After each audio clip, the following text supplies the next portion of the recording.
Ignacio Molina, que es doctor en Ciencias Políticas por la Universidad Autónoma de Madrid, máster en diferentes especialidades, que ha ocupado diferentes cargos, es investigador del Real Instituto Elcano, ha sido profesor, aparte de universidades españolas, también profesor invitado en las universidades, nada menos, de Harvard y Oxford. Adelante, señor Molina. Muchísimas gracias, Diego. Muchísimas gracias a quien me ha invitado, porque venir a Asturias para mí es siempre esas oportunidades que nunca pierdo y que me siento especialmente contento en esta tierra. Y bueno, como dice Diego y como dice el programa, yo soy profesor de Ciencia Política en la Universidad Autónoma de Madrid e investigador para Europa en el Instituto Elcano. He preferido elegir el sombrero del instituto en lugar del de la universidad. Me crea algunas esquizofrenias a veces. Por dos motivos. Uno primero, porque en el instituto, precisamente como ha señalado en la presentación, con motivo de la presidencia española, hemos estado trabajando, más que el trabajo académico, que es un poco, evidentemente, el trabajo académico es un trabajo de más largo alcance, largo plazo. Hemos estado trabajando en la presidencia, en la coyuntura, en la entrada en vigor del Tratado de Lisboa hace apenas 3 meses, en el momento especial de la integración, y lo hemos estado haciendo además en red con otros institutos europeos.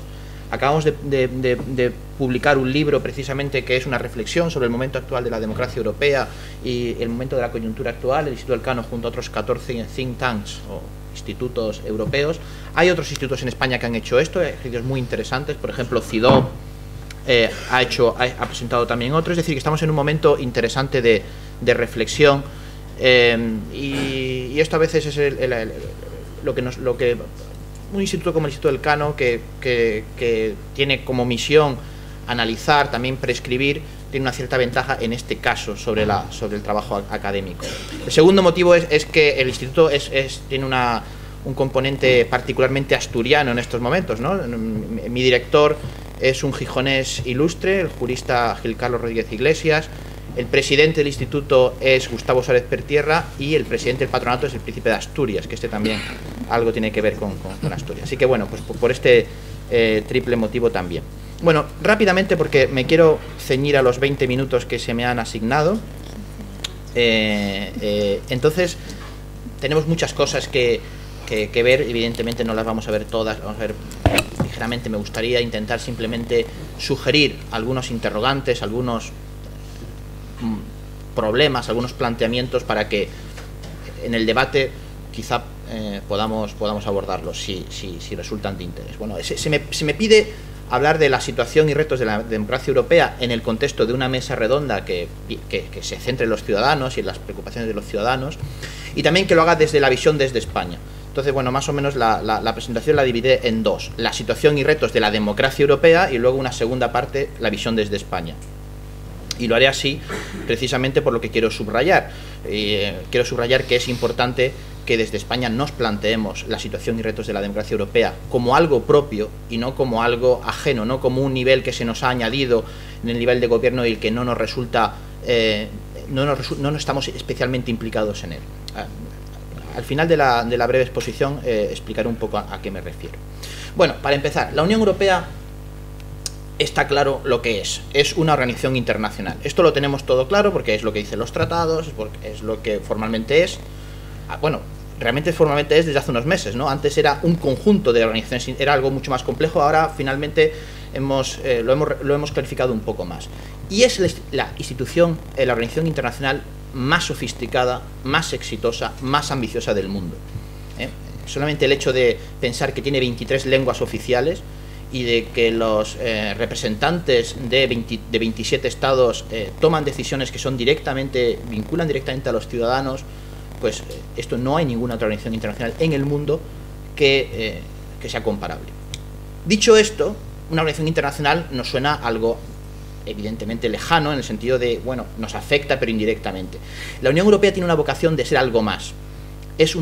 Aparte de ser una organización internacional, es un nivel de gobierno supranacional. Es un nivel de gobierno que tiene algunos atributos similares a los del Estado-Nación, pero no es un Estado-nación, no hay un demos, no hay una comunidad política, y este es fundamentalmente el principal problema que tenemos que reconocer a la hora de plantearnos la cuestión de la democracia europea, de la democracia de la Unión Europea, porque son los Estados miembros, ¿no? Hay un conjunto de MOI, de 27 comunidades políticas, que son los actores claves, siguen siendo los actores claves en el seno de la Unión Europea.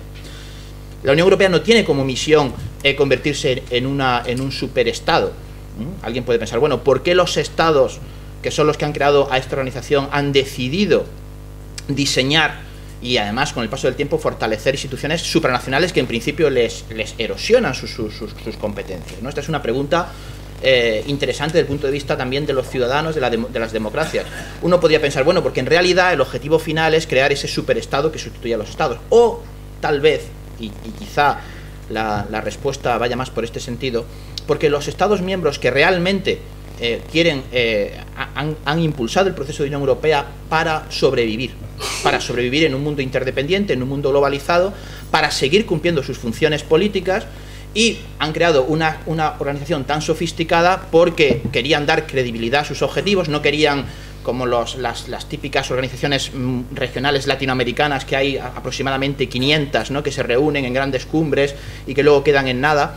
Querían dar credibilidad básicamente a través del derecho, para evitar que cuando hubiese un conflicto hubiese algún Estado que no cumpliera, ¿no?, hubiese algún Estado que tratara de aprovecharse de las reglas pero que no las cumpliera, y por eso crearon niveles de autoridad supranacional, básicamente la Comisión y el Tribunal de Justicia, crearon el instrumento de Luxemburgo, crearon el instrumento del derecho europeo para que los objetivos que se habían marcado realmente se llevaran a la práctica, ¿no? Por lo tanto, hay que rebajar las expectativas sobre lo que la Unión Europea es. Eso no significa que la Unión Europea no pueda politizarse y no pueda convertirse, y de hecho en esas estamos justamente, en la encrucijada de pueda convertirse realmente en un nivel de gobierno. Pero como punto de partida, la Unión Europea tiene evidentes limitaciones, y la principal, como digo, es que no es el demos originario. Ninguno de los que estamos aquí, ninguno, ni siquiera yo, que soy muy europeísta, sentimos que nuestra identidad política fundamental es Europa. Y si lo dijéramos, mentiríamos, ¿no? Nuestra identidad política primaria, básicamente, según todas las encuestas de los españoles, suele ser España. En algunos casos, pues, algunas comunidades autónomas, alguna identidad subestatal, pero en todos los Estados miembros la gente se siente vinculada directamente primariamente con su Estado-nación, en algunos casos pues con Escocia, pero básicamente con su Estado-nación. Y Europa es una identidad añadida. ¿Significa eso que no es importante? ¿Significa eso que no nos afecta? Pues evidentemente no. Pero el punto de partida y la limitación fundamental es reconocer esta realidad. Para plantearnos la difícil relación entre Unión Europea, organización internacional con una vocación supranacional, con la idea de democracia y con la relación, por tanto, del poder con los ciudadanos, hay dos preguntas fundamentales que hacer. Cuando se habla de la democracia en la Unión Europea, el déficit democrático. Uno, si la Unión Europea es en sí mismo democrática o no lo es, si la organización como tal, la Unión Europea como organización, como conjunto de instituciones, eso no es democrática, que es una pregunta distinta de una segunda, que es si el hecho de que un Estado como España pertenezca a la Unión Europea perjudica o mejora, cómo afecta a la calidad de su democracia. Son dos cosas distintas, a veces se mezclan en el discurso, y es bueno distinguirlas analíticamente, aunque evidentemente guardan una importante relación. Bueno, el planteamiento clásico de que la Unión Europea tiene un problema el llamado problema de déficit democrático, tiene que ver con cómo toma las decisiones la Unión Europea. Como institución, han predominado históricamente, y probablemente aún hoy lo siguen haciendo, las decisiones opacas, tomadas en instituciones de carácter ejecutivo, como el Consejo, que reúne a los ministros a puerta cerrada, históricamente, la Comisión, que reúne a los comisarios, que aunque son nombrados políticamente, su rendición de cuentas hacia los ciudadanos es muy indirecta, ha cambiado, pero es muy indirecta, y además esas instituciones están preparadas en órganos aún más opacos, aún más lejanos para la ciudadanía, aún menos transparentes, como el Comité de los Representantes Permanentes en el caso del Consejo, o la miriada de comités y grupos de trabajo que trabajan en la constelación de la Comisión. Esto además ha provocado el reforzamiento de los grupos de interés del lobbying en la Unión Europea. Esto ha provocado un sentimiento por parte de los ciudadanos de que hay unos canales privilegiados, que además probablemente es así, hay unos canales privilegiados de acceso a la agenda, a la toma de decisiones, que dificulta enormemente y que pone en cuestión la igualdad política, que es una de las condiciones básicas de la democracia, porque si hay actores que sistemáticamente tienen un acceso privilegiado a la toma de decisiones, evidentemente la calidad de la democracia se erosiona. Este es el planteamiento, digamos, clásico. Los ciudadanos no perciben que esas instituciones sean muy legítimas por ese funcionamiento opaco y porque además ellos tienen una identidad política básica primaria, que es la de los estados, como decíamos antes. ¿Cómo ha respondido a esto la Unión Europea? Pues la Unión Europea, a partir sobre todo de los años 90, se ha planteado que debía reforzar su legitimidad, y la verdad que ha dado pasos muy importantes para tratar de alterar esta percepción y esta realidad, la percepción de los ciudadanos de que la democracia europea, de que la Unión Europea tenía importantes problemas, y la realidad de que efectivamente había sesgos sistemáticos, asimétricos, en favor de unos intereses sobre otros, y una falta de transparencia, de rendición de cuentas, de control político en el proceso de toma de decisiones. ¿Cómo se ha hecho esto? Pues bueno, pues se ha fortalecido el papel del Parlamento Europeo, se ha dado más papel a la transparencia, al control y a la rendición de cuentas, por ejemplo, reforzando cómo se elige a la Comisión Europea. Por cierto, hace escasamente un mes ha terminado el proceso de confirmación de los comisarios ante el Parlamento Europeo. Desde el punto de vista de un ciudadano español, realmente es envidiable cómo los comisarios propuestos por el presidente Barroso han tenido que someterse a un control parecido a los hearings, a las confirmaciones del Congreso norteamericano, que es una lección sobre algo en el cual un sistema parlamentario como el español perfectamente podía avanzar. Es decir, no se trata tanto de rechazar el perfil de los comisarios, que digamos eso en realidad no se ha producido ni en esta comisión ni en la anterior, aunque ha habido dos casos de estados que ante las respuestas de su comisario han retirado al candidato.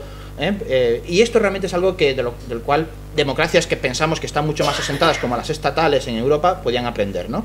Se ha reforzado el papel de los parlamentos nacionales y de las regiones a través de la idea de subsidiariedad. Yo tengo mis reparos sobre la introducción de posibles puntos de veto que pueden reforzar la complejidad y la inclusividad aparente del sistema de toma de decisiones, pero pueden también crear puntos de veto que ocasionen bloqueos a la democracia. Se ha introducido la iniciativa legislativa ciudadana, veremos a ver, esto es un procedimiento que también puede darnos algunas sorpresas buenas y malas, pero la realidad es que como ha demostrado el proceso constitucional, ¿no?, que fracasó en los referendos francés y holandés, y luego el proceso del Tratado de Lisboa, la verdad es que somos conscientes de que la Unión Europea, a pesar de que ha dado esos pasos en el Parlamento, reforzando el Parlamento, que por cierto se elige democráticamente desde el año 79, que ha ido ganando progresivamente poderes, pero seguimos sabiendo que cuando votamos elecciones en el Parlamento Europeo no estamos votando en clave europea, no estamos votando programas políticos del nivel político europeo, sino que estamos votando en clave nacional. No hay una lógica de mayoría y oposición. La comisión que se forma a continuación es una comisión que funciona básicamente en base al consenso, donde hay demócratas cristianos, hay liberales y hay socialistas, y por tanto, como sabemos que el presidente Rodríguez Zapatero durante el proceso electoral apoyó al candidato del centro derecha a presidir la comisión. Esto, en principio, desde una lógica de pautas democráticas, pues es muy criticable. Desde un punto de vista de cómo, de quien es consciente de cuál es el estado de madurez actual del proceso de integración europea, es perfectamente lógico. Probablemente no aceptaríamos una Comisión Europea que tuviera un solo color político, de izquierda o derecha, porque precisamente, y este es el punto de partida y la conclusión, no somos aún un demos. Y mientras no seamos un demos, mientras no seamos una comunidad política, es muy complicado poder aceptar para una ideología u otra, aceptar un gobierno, cuando los españoles aceptamos perfectamente que nos gobierne a la izquierda o a la derecha, y no por eso impugnamos nuestra pertenencia a la comunidad política española, o los británicos. Pero en el nivel europeo esto es mucho más complicado, porque la legitimidad de la Unión es mucho más a través de los estados que a través de la pertenencia de los ciudadanos, y por eso realmente el funcionamiento de la comisión es como es, ¿no? De todos modos, como decía, ojo con preocuparse tanto por la democracia europea en el punto de vista de introduzcamos muchos inputs, metamos muchos posibles actores, y que todo el mundo esté incluido, los parlamentos nacionales, las mayorías reforzadas, los estados miembros, las regiones, la iniciativa ciudadana, porque eso puede mejorar la legitimidad democrática desde el punto de vista de la inclusividad, de un proceso de toma de decisiones muy abierto, y cuando conseguimos las mayorías, estas mayorías pues realmente están muy reforzadas, pero está perjudicando la toma de decisiones de los resultados mayoritarios. ¿Por qué? Porque cuando es necesario que todo el mundo esté de acuerdo, al final, por evitar la tiranía de la mayoría, estamos introduciendo la tiranía de la minoría, estamos sacralizando el veto. Ejemplo, pues había una mayoría en Europa a favor del proceso constitucional, y sin embargo, pues el que haya un Estado o dos Estados que no quieran avanzar en una determinada vía, pues impide avanzar, impide resultados mayoritarios, y por tanto, hasta qué punto la democracia se consigue, se logra, se garantiza mejor a través de procedimientos muy reforzados de mayorías, es una duda, ¿no? Es un desafío que tiene la democracia. Y brevemente, en cuanto a si mejora la pertenencia a la Unión Europea, la calidad democrática de los Estados miembros, este es un debate bastante, la verdad, planteado desde el punto de vista por parte de las democracias consolidadas y por parte de algunos intelectuales y profesores que dicen que la Unión Europea, al reforzar a los gobiernos, está desparlamentarizando, está creando lejanía, un poco, digamos, llevar la primera pregunta a la segunda dimensión. La verdad es que si lo miramos desde el punto de vista de las nuevas democracias, y en particular desde el punto de vista de España, la pregunta, yo creo que la respuesta es clara, que la pertenencia a la Unión Europea ha mejorado, ha reforzado las democracias. Por el anclaje democrático que ha supuesto esto para países como España, Portugal y Grecia en un momento, y ahora para los países de Europa Central y del Este, clarísimamente. Porque la Unión Europea se convierte en un nuevo contrapeso, en una nueva instancia de poder que evita los abusos de poder y que crea a los ciudadanos confianza de estar en un marco de democracias consolidadas como son las europeas. Porque la integración europea fortalece la capacidad del Estado para proveer, para ser capaz de seguir moldeando la globalización. Es decir, la Unión Europea el ser miembro de la Unión Europea permite a los Estados seguir pudiendo influir en algunas políticas y en algunos ámbitos que de otro modo serían absolutamente impotentes. Es decir, que cuando se plantea el tema de la calidad de la déficit democrático, habría que hacerlo realmente en una perspectiva un poquito más amplia que la puramente procedimental, de si el Parlamento pierde algún poder, de si hasta qué punto somos capaces de controlar algo, que evidentemente es importante, pero hay que ver la visión con una perspectiva amplia. Yo creo que en España tenemos afortunadamente, vemos con esa perspectiva amplia, porque sabemos que la integración europea ha fortalecido y consolidado nuestra democracia. Bueno, la democracia europea tiene muchos problemas, desde el punto de vista de cómo avanzar hacia la creación de una comunidad, de una auténtica democracia europea. Básicamente es que nació en base a dos principios: el principio de evitar la guerra y de conseguir el progreso a través del mercado. La paz hoy en día se da por asegurada, y entonces esto ya no es algo que moviliza a las élites, a los ciudadanos. En los años 50 evidentemente sí, y esto es algo que hay que tener mucho cuidado de dar por asegurada la paz, porque precisamente en aquellos pocos ámbitos europeos que no son parte de la Unión Europea, léase Ucrania, Cáucaso, Balcanes occidentales, la paz ni mucho menos está garantizada. Y luego el mercado por sí solo, hemos llegado al consenso de que el mercado y de que el libre cambio ayuda al crecimiento económico, pero evidentemente por sí solo crea perdedores y vencedores, y además fragmenta la clase trabajadora. Estoy pensando, por ejemplo, en este momento en la Unión Europea, los nuevos países miembros o los antiguos Estados miembros, la clase trabajadora tiene intereses muy contradictorios, como se ha puesto de manifiesto con alguna jurisprudencia reciente del Tribunal de Justicia, de hasta qué punto hay que garantizar la libre circulación de trabajadores y de mercancías y la directiva de servicios, y al mismo tiempo erosionar los derechos adquiridos de la clase trabajadora en ciertos estados, en concreto en Escandinavia, ¿no? Bueno, esto es algo que realmente es un problema que impide la identificación de los ciudadanos con la Unión Europea, porque estos dos grandes movilizadores, que son importantísimos, sin embargo, han perdido o tienen evidentes problemas de seguir movilizando a los ciudadanos, como decir, seguimos apoyando el proyecto europeo. Y sin embargo, si pensamos en cuál es la definición de nuestro Estado en término español, por poner un ejemplo, ¿no? España se define en su Constitución como un Estado social y democrático de derecho. Si miramos esos cuatro componentes, Estado, social, democrático y de derecho, ninguno de los cuatro los cumple la Unión Europea, es decir, los proporciona la Unión Europea, sino que es España. Y esto ocurre en todos los estados. Pensando en la idea de Estado, eso ya lo hemos dicho, ¿no? Para nosotros la identificación política básica no es con la Unión Europea, sino es con España, o con Francia, o con Reino Unido, o con Alemania.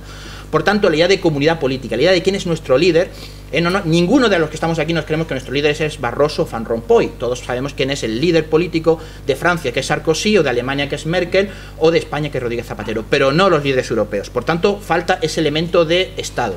El elemento democrático. ¿Cuál es el elemento social, Estado social? Pues precisamente las políticas de bienestar y las políticas educativas no son competencia de la Unión Europea, otro elemento de debilidad de la Unión Europea. Estado social y democrático. La democracia europea, igual, nuestro eje político básico, izquierda-derecha, y la opinión pública, los ámbitos de deliberación, tampoco son europeos. El periódico que leemos, la televisión que escuchamos o la radio es española, está escrita en español, con un debate español, y eso ocurre en todos los Estados miembros. Ahí tampoco tenemos un espacio público y una democracia europea, y hemos dicho antes que en las elecciones al Parlamento Europeo no votamos en clave europea. Y por último, Estado de Derecho. Bueno, nuestros derechos y libertades fundamentales básicamente están provistos a nivel nacional, a través de nuestra Constitución, y por un sistema jurisdiccional y judicial en clave también nacional. Por mucho que esté europeizado y por mucho que la Unión Europea ahora tenga su Carta de Derechos Fundamentales, pero sabemos que en los 4 componentes lo importante es el Estado y no Europa. Es decir, que hay unos elementos problemáticos, o sea, todo esto sumamos el cansancio del largo debate institucional, el cansancio de la ampliación, pues esto es elemento problemático. ¿Cuál es, y termino en 2 minutos, cuáles son? Sí. Ya han pasado 3 de los reglamentarios, ¿eh?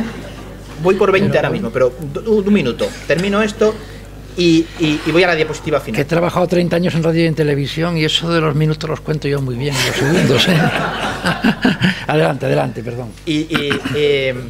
Sin embargo, digo, por no acabar con una nota negativa, ¿qué oportunidades tiene por delante la Unión Europea para consolidarse como democracia? Bueno, pues los desafíos de la globalización, que he dicho antes, que convierten a los estados en muy pequeños, y que pueden convertir a la Unión Europea en útil para los ciudadanos, son en muchos ámbitos son cada vez más evidentes, ¿no? En el ámbito económico, las lecciones de la crisis están claras, la interdependencia económica, la necesidad de regular financiera, de hacer una regulación financiera por encima de los estados, la necesidad, en el caso griego se ha visto con todo dramatismo, ¿no?, sobre la necesidad de coordinar mejor a los gobiernos económicos europeos. En temas de política exterior y de seguridad, la fragmentación del poder europeo que nos impide, como se vio en la cumbre del cambio climático en Copenhague, que nos impide, o la fragmentación nuestra en temas militares, en temas de política exterior, que nos impide ser un poder que hable de tú a tú con los grandes poderes, y a veces parece increíble que Brasil o Rusia o India, que son infinitamente más débiles desde el punto de vista comercial, militar, de ayuda al desarrollo, de potencial diplomático, parezca que son más importantes o tienen más que decir en la gobernanza global que Europa. Esto es un gran problema, y esto es algo que animará el fortalecimiento de Europa. Igualmente el cambio climático, como he dicho, retos como la inmigración, que no tiene ningún sentido plantear desde un punto de vista nacional. El hecho, además, que con el nuevo tratado existen ya los instrumentos para hacer todo esto, si realmente hay voluntad política, también es algo que nos debe animar. Y la última diapositiva, que es simplemente para dejarlo para el debate, que es qué visión desde España. Y es donde yo me gustaría hacer un llamado, ¿no?, en el sentido de que entre el año 86 y el 2001 era normal que la pregunta fuera, hacer un poco de emular aquello de Kennedy sobre qué puede hacer uno por Estados Unidos o qué puede hacer Estados Unidos por uno, que nuestra pregunta fundamental fuera cómo nos podíamos beneficiar nuestro proyecto político español de pertenecer a la Unión Europea. Esto era lógico porque nosotros queríamos, como decía Felipe González, reconciliarnos con el pasaporte, queríamos crecer, queríamos crear un estado del bienestar, queríamos anclar nuestra democracia, y era lógico, pero ya no tiene sentido a partir del año, digo 2001, 2002, porque cuando entra en vigor el euro, por decir ya hemos conseguido la plena normalización con la Unión Europea, que no cambiemos la pregunta y pensemos en términos globales de qué es lo que puede aportar España a la democracia europea. Somos el 5º Estado miembro en peso institucional y demográfico y político, y no podemos seguir pensando que la Unión Europea es algo que solo indirectamente nos afecta, y no sentirnos protagonistas de que España y nosotros como ciudadanos europeos podemos también moldear esa democracia. Perdón por los minutos de exceso y muchas gracias.